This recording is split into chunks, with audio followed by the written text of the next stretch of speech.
My biggest regret about this debate is that we have heard so little from the workers who earn $11.50 per hour. Mr. Leggett's study did not interview them, and although I made sincere efforts to recruit witnesses, we had very little testimony from minimum wage workers. They may be afraid to criticize their employers. They may have irregular work schedules. They may not have access to information about the county council's work. But when we are making decisions about those who need the most help from government, I would like us to follow the dictum, no decisions about us without us. Lo que más lamento de este debate es que hemos escuchado tan poco de los trabajadores que ganan $11.50 por hora. El estudio del señor Leggett no los entrevistó y aunque hice esfuerzos sinceros para reclutar testigos, teníamos muy poco testimonio de los trabajadores que ganan el salario mínimo. Tal vez tienen miedo de criticar a sus empleadores, pueden tener horarios de trabajo irregulares. Es posible que no tengan acceso a información sobre la labor del Consejo del Condado.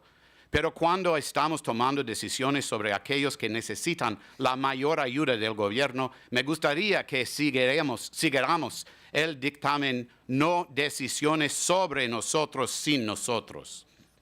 Having said that, my vote for this bill today is a sign of my great confidence in the future of Montgomery County's strong, robust, diverse economy. I understand there will be winners and losers. I do not take lightly the concerns of employers who will find that a wage mandate makes it more difficult for them to pay the rent, keep the lights on, or even stay in business. However, the evidence of the past few years is that a rising minimum wage has not correlated with a rise in unemployment. Our county's unemployment rate has gone down each year we have increased the minimum wage.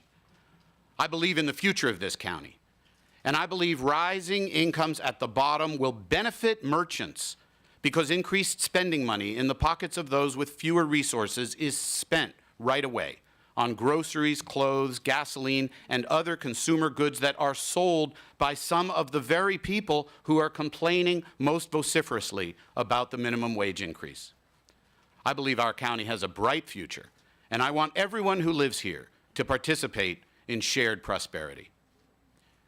Further, I've been sitting on this dais for 15 years, and I recall previous debates where affected parties exaggerated the negative effects of the legislation before us, which ultimately passed without harm. One of the very earliest controversies I encountered here was over the prohibition on smoking in bars and restaurants in 2003. Restaurant owners told us their world would come to an end if their customers were not allowed to stay in their establishments late at night, drinking lots of alcohol and smoking lots of tobacco. You can imagine how I felt about that as chairman of the County Council's Health Committee. Councilmember Phil Andrews doesn't serve here anymore, but each year after enactment of the smoking prohibition, he used to issue a press release marking the fact that restaurant tax revenue had increased every single year and that there was no adverse effect of prohibiting smoking. In fact, the evidence showed the opposite. So as I vote for this bill, I'm thinking about my friend Fergal Murphy. Fergal works for the minimum wage at Home Depot. He shows up for work early in the morning, frequently at 6 a.m. He lifts heavy packages and pieces of lumber. He has a family to support and a mortgage to pay. His family scrapes together a living, but the additional thousands of dollars per year in income this measure will provide will make a big difference for the Murphy family and its ability to buy groceries, clothing, medicine, gasoline, and to send their kids to college. I'm sympathetic to the concerns of employers in this county, but today I'm voting for the workers.